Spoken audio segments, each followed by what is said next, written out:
He is pinned flat against volcanic rock on the slopes above Alamein airfield, blood soaking through the sleeve of his battle dress, and he has already turned down the stretcher bearers twice. Around him, Crete is falling. Above him, German paratroopers keep coming. And the man, refusing to leave the line, is not a career soldier at all. He is a sheep farmer from the high country of New Zealand's South Island, a man some of his fellow officers had quietly written off during training as too quiet, too awkward, more comfortable with a dog and a mob of ewes than with troops under his command. Within 4 years, that same man would be gazetted for the Victoria Cross not once, but twice, one of only 3 men in history ever to receive the honour and its bar. This is the story of Charles Upham. Before the war, Upham's world was measured in acres, not objectives. Born in Christchurch in 1908, he trained in agriculture at Canterbury Agricultural College before spending years working as a musterer and later a government land valuer across the rugged sheep stations of Canterbury and the high country beyond. It was hard, isolating work, long days on horseback, an unforgiving climate, and a job that demanded self-reliance rather than charisma. When war came in 1939, Upham was 31, older than most recruits, and hardly the obvious candidate for command. He was short, wiry, notoriously scruffy in uniform, and so unassuming that instructors at officer training genuinely debated whether he had the presence to lead men into battle. He got his commission anyway, joining the 20th Battalion of the 2nd New Zealand Expeditionary Force. And by early 1941, he was a platoon commander bound for the Mediterranean, where the war was about to turn violent in ways nobody had trained for. That reckoning came in May 1941 on the island of Crete. German command had committed an enormous airborne assault, thousands of paratroopers dropping directly onto Allied positions in an operation without precedent, aimed at seizing the vital airfield at Alamein. The New Zealand Division, under-equipped and holding ground it could not easily reinforce, found itself absorbing the weight of that assault almost alone in places. Upham's platoon was thrown straight into it.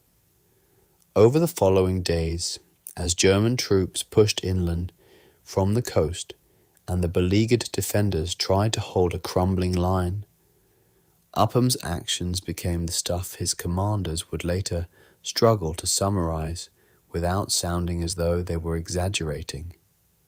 He destroyed a German machine gun post virtually on his own, crawling close enough under fire to finish the job with grenades.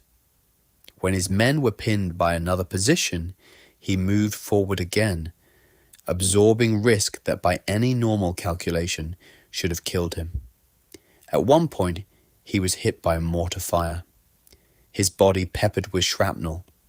At another, a bullet struck his shoulder, and still he refused evacuation, choosing instead to keep leading his platoon through some of the most desperate close quarters fighting of the Crete campaign.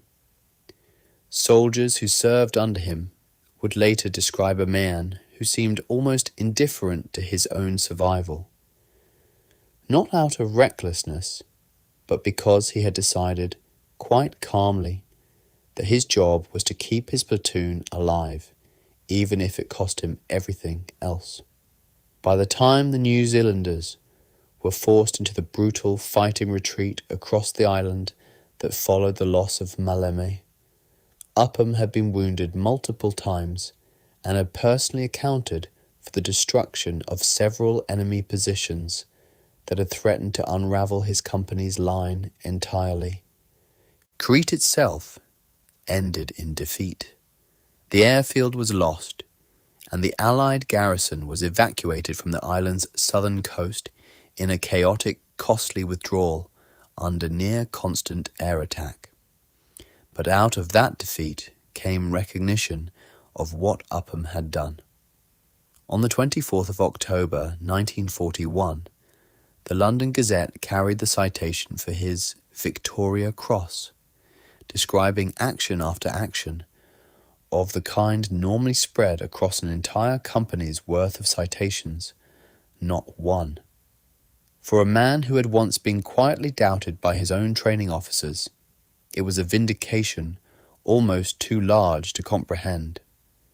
And yet Upham, by every account from those who knew him, treated the medal with something close to embarrassment. He believed, and said so plainly, that the men in his platoon who had not survived Crete deserved more credit than he did. He did not have long to reflect on it. By the summer of 1942, the New Zealand Division was fighting again, this time in the deserts of North Africa, where Rommel's Africa Corps had pushed British and Commonwealth forces back toward Egypt in a series of punishing advances.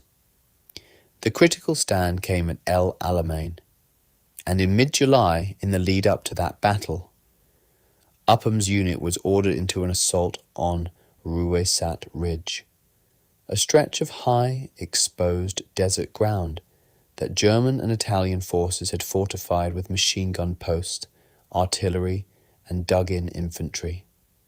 It was flat, shadowless terrain, offering almost nothing in the way of cover, and the attack would have to be pressed home in daylight against positions that could see the New Zealanders coming from a considerable distance. Upham, now a captain, led his company forward into that fire.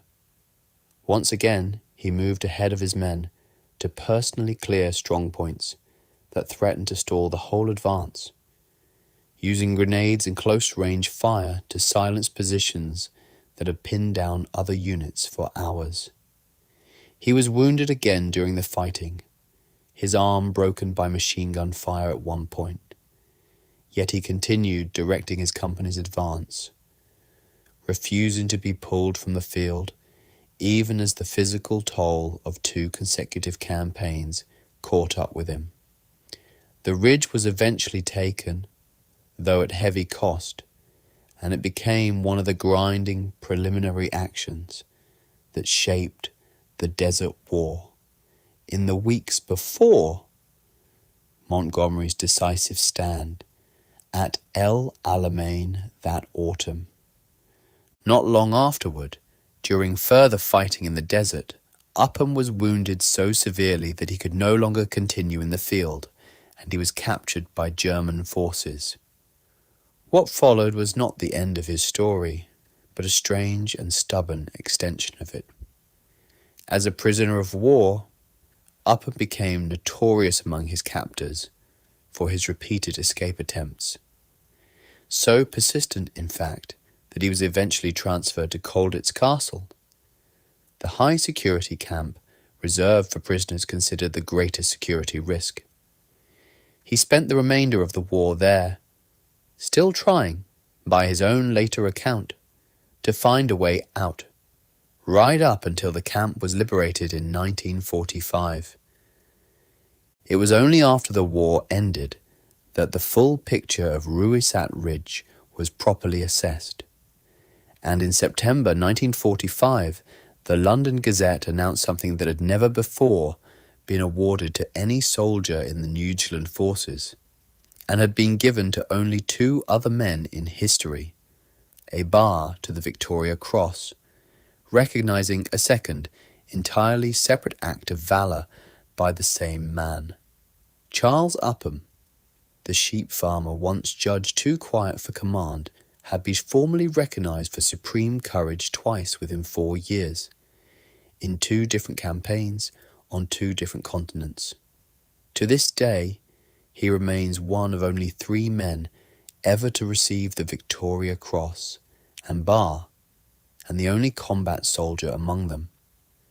The other two double recipients were both medical officers, decorated for gallantry in saving the wounded rather than in direct combat. What makes Upham's story resist easy legend-making is how consistently the man himself pushed back against the myth being built around him.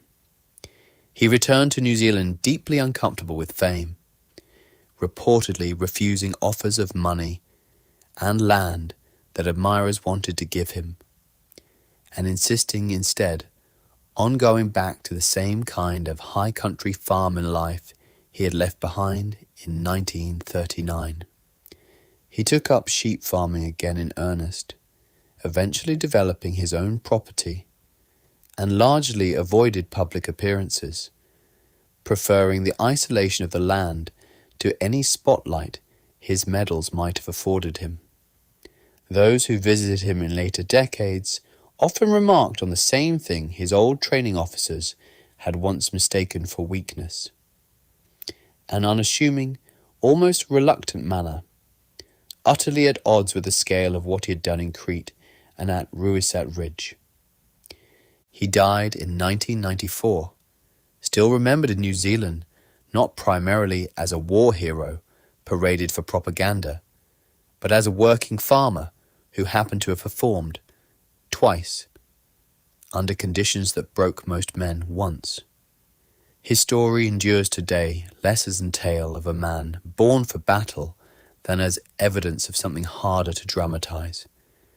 That extraordinary courage does not always announce itself beforehand, and that the men who doubted a shy, awkward farmer training alongside them in 1940 had simply failed to see what 4 years of war would prove beyond any argument.